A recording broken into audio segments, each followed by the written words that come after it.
കാഞ്ഞങ്ങാട് നഗരസഭയിൽ നടന്ന കുടുംബശ്രീയുടെ ബാക്ക് ടു ഫാമിലി പരിപാടിയിൽ ആളുകളുടെ മികച്ച പങ്കാളിത്തം.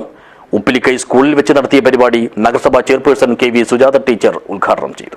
This news sponsored by Forever for everyone. Shobhika Weddings, Big Mall, Kanjangad, Kozhikode, Koilandi and Kutyadi. മുഴുവൻ ആളുകളെയും കുടുംബശ്രീയുടെ ഭാഗമാക്കുക, സുരക്ഷിതത്വവും കാര്യക്ഷമതയും ഉറപ്പുവരുത്തി സമൂഹ ഉന്നമനം ഉറപ്പുവരുത്തുക എന്നീ ലക്ഷ്യങ്ങൾ മുൻനിർത്തിയാണ് കുടുംബശ്രീ കാസർഗോഡ് ജില്ലാ മിഷൻ കാസർഗോഡ് ജില്ലാ പഞ്ചായത്തുമായി കൈകോർത്ത് ബാക്ക് ടു ഫാമിലി എന്ന പേരിൽ നൂതനമായ പദ്ധതി നടപ്പിലാക്കുന്നത്. ഇതിന്റെ ഭാഗമായുള്ള കാഞ്ഞങ്ങാട് നഗരസഭാതല പരിപാടിയാണ് CDS ഫസ്റ്റിന്റെ ആഭിമുഖ്യത്തിൽ ഉപ്പിലിക്കൈ സ്കൂളിൽ വെച്ച് നടത്തിയത്. ആളുകളുടെ മികച്ചവും ആവേശകരവുമായ പങ്കാളിത്തം കൊണ്ട് ശ്രദ്ധേയമായ പരിപാടി നഗരസഭാ ചെയർപേഴ്സൺ KV സുജാത ടീച്ചർ ഉദ്ഘാടനം ചെയ്തു.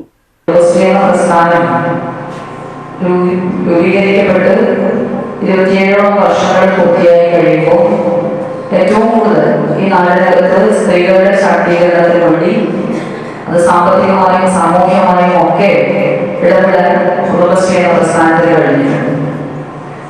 ഇനിയും ഇതിന്റെ ഭാഗമായി മാറാത്ത കുടുംബങ്ങൾ നമ്മുടെ നാടിനകത്തുണ്ട്. അത് നമുക്ക് ഓരോരുത്തർക്കും അറിയാം. ഓരോ പ്രദേശവും എടുത്ത് നോക്കിക്കഴിഞ്ഞാൽ, ഓരോ അയൽക്കൂട്ടവും എടുത്ത് നോക്കിക്കഴിഞ്ഞാൽ ഇനിയും നമ്മുടെ ഇടയിലേക്ക് വരേണ്ടുന്ന കുടുംബങ്ങൾ, അല്ലെങ്കിൽ ഇനിയും ഈ നാട്ടിനകത്ത് നടക്കുന്ന കാര്യങ്ങളെ കുറിച്ചൊന്നും അറിയാതെ, അല്ലെങ്കിൽ ഈ കുടുംബശ്രീ പ്രസ്ഥാനത്തിന്റെ ഭാഗമാകാതെ നിൽക്കുന്ന കുടുംബങ്ങൾ ഇനിയുമുണ്ട്.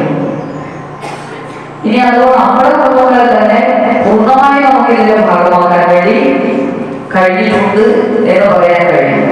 ചടങ്ങിൽ വാർഡ് കൌൺസിലർ P മോഹനൻ അധ്യക്ഷനായി. നഗരസഭ ആരോഗ്യകാര്യ സ്ഥിരം സമിതി ചെയർപേഴ്സൺ K സരസ്വതി, കൌൺസിലർ പള്ളി K Radhakrishnan, Kudumbashree member secretary NV Divakaran, CO K Rukmini, accountant M Suma എന്നിവർ സംസാരിച്ചു. CDS ഫസ്റ്റ് ചെയർപേഴ്സൺ സൂര്യജാനകി സ്വാഗതവും വൈസ് ചെയർപേഴ്സൺ K ഉഷ നന്ദിയും പറഞ്ഞു. കുട്ടിയും അവകാശങ്ങളും, സ്ത്രീ ശാക്തീകരണം, സുരക്ഷിത ബാല്യം, മികവാർന്ന രക്ഷാകർതൃത്വം, കുടുംബം, ആരോഗ്യം എന്നീ വിഷയങ്ങളിൽ ബ്ലോക്ക് തലങ്ങളിൽ പരിശീലനം ലഭിച്ച റിസോഴ്സ് പേഴ്സൺമാർ ക്ലാസുകൾ കൈകാര്യം ചെയ്തു. രാവിലെ ആരംഭിച്ച പരിപാടി വൈകുന്നേരം വരെ നീണ്ടുനിന്നു. News bureau, Kanhangad.